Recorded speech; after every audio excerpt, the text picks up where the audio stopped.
வணக்கம் சத்குரு. நீங்கள் வாக்கு சுத்தி என்ற தன்மையானது வெறும் உண்மை மட்டும் பேசுறதல்ல, ஒரு ரம்யமான அற்புதமான சத்தத்தை உச்சரிப்பது, நமக்கு நன்மை கொடுக்கக்கூடியது என்று சொல்லியிருக்கின்றீர்கள். வாக்கு சுத்தியாக இருந்தால் எப்போவுமே நம்ம சாண்டிங் பண்ணிகிட்டே இருக்கணுமா? விளக்கமாக சொல்லுங்கள்.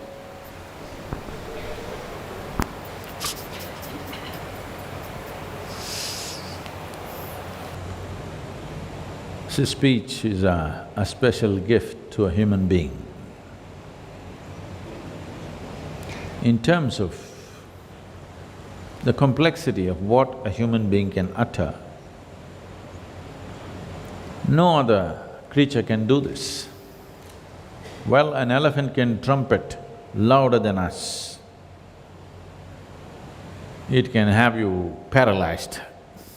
If it comes and trumpets anywhere near you, it'll have you paralyzed just with sheer sound. A lion can roar, birds can do so many things. But no creature is capable of coming out with the complexity with which we can utter. The languages were consciously created so that simple utterance of the language will purify the system. Sanskrit language was created like this, so most of us probably are speaking in English language most of the time. Of all the… not necessarily of all the languages, compared to the Indian languages, the vernacular languages, or compared to Spanish or Latin or even Chinese or whatever, English language has the minimum range of sounds, very minimum. This is why, right from your birth, if you're speaking only English language, you find it so difficult to utter some other mantra or some other language, because you're using a very minimum range of expression. So the more minimalistic the range of sounds that you utter happens, the less Vak Shuddhi you have. So now you have to fix it by a certain active awareness and volition. One is the sound, another is the intention of the sound. You can say "Hey" out of great love, or you can say "Hey" out of something else. Now, both of them will not produce the same impact on the system, because the volition of the action is the important or the major part of the karmic process is in the volition, not in the action. Similarly, major part of the karma is in the volition, not in the sound. But if the sounds were scientifically structured, as in the mantras and in Sanskrit language, then even without much awareness, if you utter, still you would benefit, simply because of the nature of the arrangement of sounds. But now we are speaking languages which are no more made like that. So it is best to handle it with intention. I think many times I have told you about this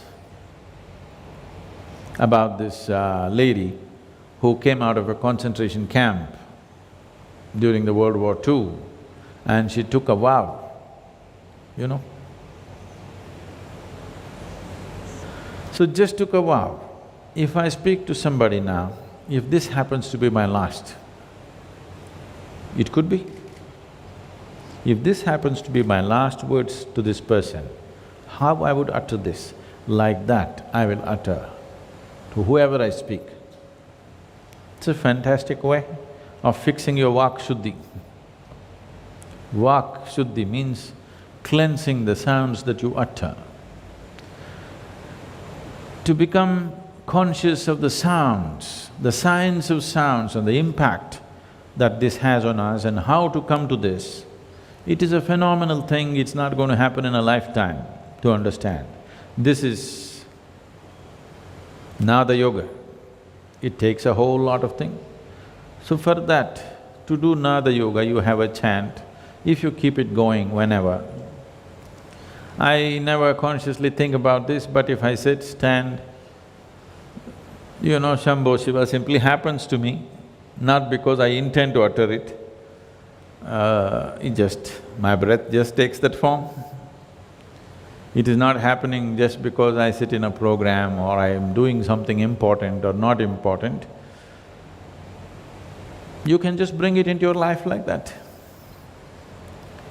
A lot of people have decided to use filthy words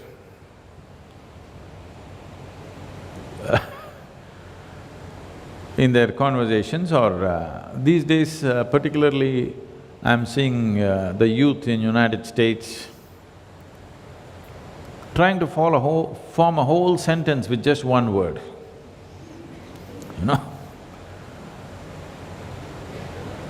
I see a whole lot of people in India also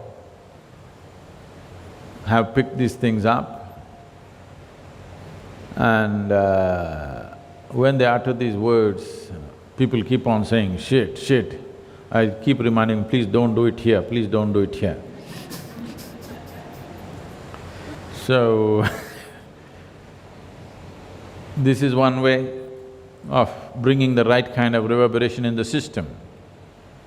Why this is important is, if you simply become silent within yourself, there is no better way, it is the ultimate way.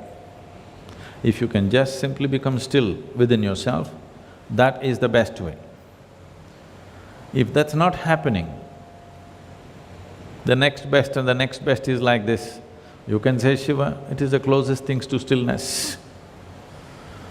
Otherwise, just one word doesn't do for you.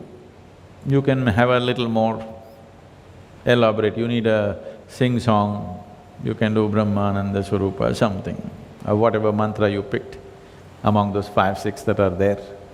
Whatever you resonate with, you just do that. Above all, to bring the right intention into every sound that you utter. If you bring the right intention into every single sound that you utter, these sounds will reverberate in a certain way within you. This foundation of the right kind of reverberation is necessary if you want to use this human system as a higher possibility. Otherwise, it will only drag behind you all the time. If you want this to be a bigger possibility, this must have a foundation of the right kind of reverberation, and Vak Shuddhi, or cleansing the sounds that you utter, is an important part of that. But if you can become utterly still, nothing like it.